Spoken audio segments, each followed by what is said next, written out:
எனக்கு அவர் அரசியலுக்கு வரேன்னு சொன்னப்போ நான் 3 படம் அவர் கூட நடிச்சுக்கிறேன். தலைவா, மெர்சல், நண்பன் இதெல்லாம் நடிச்சுக்கிறேன். அவர் சின்ன பையனா இருக்கிறது தெரியும். அவர் அரசியலுக்கு வரேன்னு சொன்னப்போ எனக்கு அதிசயமா இருந்தது. தம்பி ரொம்ப ரிசர்வ்டு டைப் ஆச்சு, யாரு கூடயும் சரியா பேசாதவர். நாங்கள் ரொம்ப ஜோக் அடிச்சு சிரிச்சுட்டு பேசுவோம். அவருக்கு எப்படி அரசியல் செட் ஆகுமா அப்படின்னு நினைச்சேன்.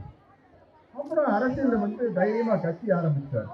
கட்சி ஆரம்பித்தப்போ அந்த முதல் மீட்டிங் கேட்டப்போ அவர் என்னுடைய கொள்கை தலைவர் தந்தை பெரியார், அண்ணன் அம்பேத்கர் அப்படின்னாரு. சூப்பர்ப்பா, நம்ம பிரமாதமாக சொல்கிறாரு.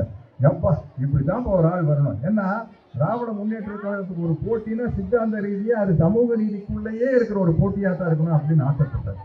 சரியா, பிரமாதமாக கொள்கை தலைவர் அம்பேத்கர் பெரியாருன்னு சொல்லிட்டாரு. இளைஞர்களுக்கு எல்லாம் இந்த மாபெரும் சித்தாந்தத்தை தம்பி கொண்டு போய் சேர்க்கிறாரு அப்படின்னு எனக்கு ரொம்ப சந்தோஷமா இருந்திருக்கேன். ரொம்ப சந்தோஷமா இருக்கு. இல்லை நம்ம நினைச்ச மாதிரி இல்லை, அவருக்கு அரசியலுக்கு வந்தது சரிதான் அப்படின்னு ரொம்ப சந்தோஷமா இருக்கு. பேச பேச பேச பேச என்னாச்சுன்னா கொஞ்சம் கூட மரியாதை இல்லாம நம்ம தமிழ்நாடு முதலமைச்சரை ஃபர்ஸ்ட் ஸ்டாலின் சார் அப்படின்னாரு, அடுத்தது ஸ்டாலின் அங்கிள் அப்படின்ட்டாரு. எனக்கு வயிறு நாச்சு. என்னடா எல்லாரையும் மரியாதையா பேச ஒருத்தருக்கு நம்ம மரியாதையா பேச ஒருத்தருக்கு ஸ்டாலின் அங்கிள் அப்படின்னு சொல்லிட்டாரு. நம்ம பார்த்த விஜய் இப்படி இல்லையே, நம்ம பார்த்த விஜய் வேற மாதிரி தானே. அவர் தயாரிப்பாளர்களுக்காக தன்னுடைய தயாரிப்பாளருக்கு நஷ்டம் வரக்கூடாதுன்னு பாடுபடுற ஒரு நல்ல நடிகராச்சு. அவர் கொஞ்சம் கூட மரியாதை இல்லாமல் ஒரு தமிழ்நாட்டு முதலமைச்சர் போய் ஸ்டாலின் அங்கிள்னு சொல்லிட்டாரு. ஏன்னா இதுக்கு முன்னாடி இந்த தலைவா பிரச்சனை வந்தப்போ கொடநாட்டில் போய் ஜெயலலிதா மேடத்தை பார்க்கறதுக்காக அம்மா அம்மா ரொம்ப மன்னிச்சுக்கீங்கம்மா, எப்படியாச்சும் எங்கள் தலைவா படத்தை ரிலீஸ் பண்ணி விடுங்கம்மா அப்படின்னு பேசினார் இல்லைங்களா. நான் அது மாதிரி தான் மரியாதையாக பேசுவார். அப்படின்னா ஸ்டாலின் அங்கிள் அப்படின்ட்டாரு.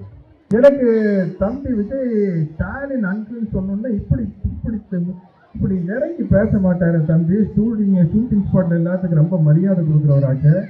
ஜெயலலிதா மேடத்துக்கிட்ட போய் கூட மேடம் நீங்கள் எப்படியாச்சும் தலைவா கொடுத்து ரிலீஸ் பண்ணுங்க மேடம் அப்படின்னு சொல்லியிருந்தாரு.